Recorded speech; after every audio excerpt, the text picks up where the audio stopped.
ছাত্র জনতার অভ্যুত্থানে ক্ষমতা ছেড়ে দেশ থেকে পালিয়ে যান আওয়ামী লীগের সভাপতি ও সাবেক প্রধানমন্ত্রী শেখ হাসিনা। এরপর থেকে নানামুখী চাপে রয়েছে দলটির নেতাকর্মীরা। অনেকেই হামলা মামলার ভয়ে গা ঢাকা দিয়েছেন, দেশ ছেড়েও পালিয়েছেন কেউ কেউ। এমন পরিস্থিতিতে নেতৃত্ব শূন্য আওয়ামী লীগের তৃণমূলের নেতাকর্মীরা চরম হতাশায় ভুগছেন। নিজেদের ভবিষ্যৎ নিয়েও তারা জানাচ্ছেন নানা শঙ্কার কথা। আরও জানাচ্ছেন সহকর্মী শাহাদাত রিফাত। চলতি বছরের ২৩ জুন ঘটা করে দলের ৭৫তম বর্ষপূর্তি পালন করেছিল আওয়ামী লীগ।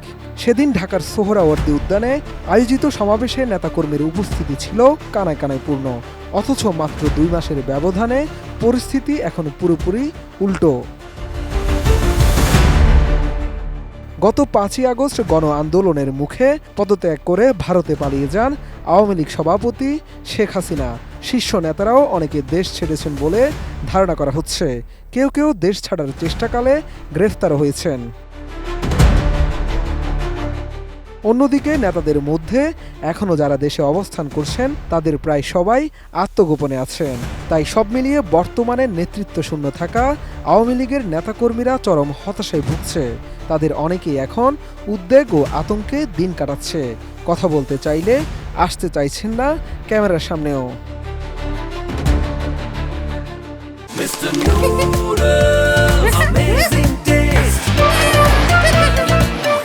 নাম প্রকাশ না করার শর্তে আওয়ামী লীগের জেলা পর্যায়ের একজন নেতা বলেন, তাদের দলের এখন দিশেহারা বিপর্যস্ত অবস্থা হয়ে গেছে।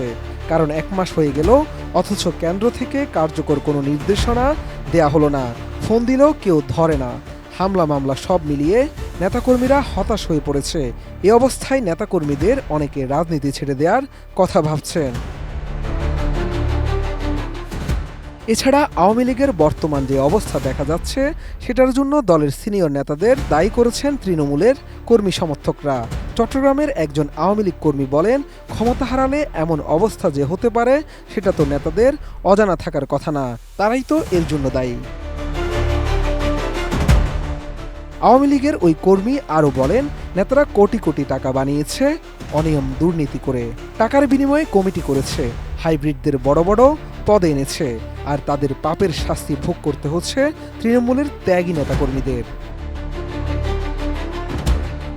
তবে বিদেশে অবস্থান করা আওয়ামী লীগের একজন শীর্ষ নেতা বলেন, আওয়ামী লীগের নেতৃত্বে ৭১ সালে এ দেশ স্বাধীন হয়েছে।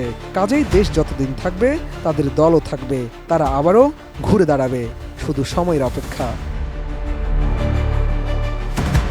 এদিকে হামলা মামলার ভয়ে নিজেরা গা ঢাকা দিলেও আওয়ামী লীগ নেতাকর্মীদের বেশিরভাগের পরিবার পরিজন তাদের এলাকাতেই রয়েছেন। তবে আয় রোজগার না থাকায় সংসার চালাতে গিয়ে অনেকের স্ত্রী সন্তানরা পড়েছেন বিপাকে। পালিয়ে ঢাকায় আশ্রয় নেয়া আওয়ামী লীগের একাধিক কর্মী বলেন, তারা নিজেরাই তো পালিয়ে বেড়াচ্ছেন, কাজ করবেন কি করে? আর আয় না থাকলে সংসারের কি অবস্থা হয় তা তো বুঝতেই পারছেন সবাই।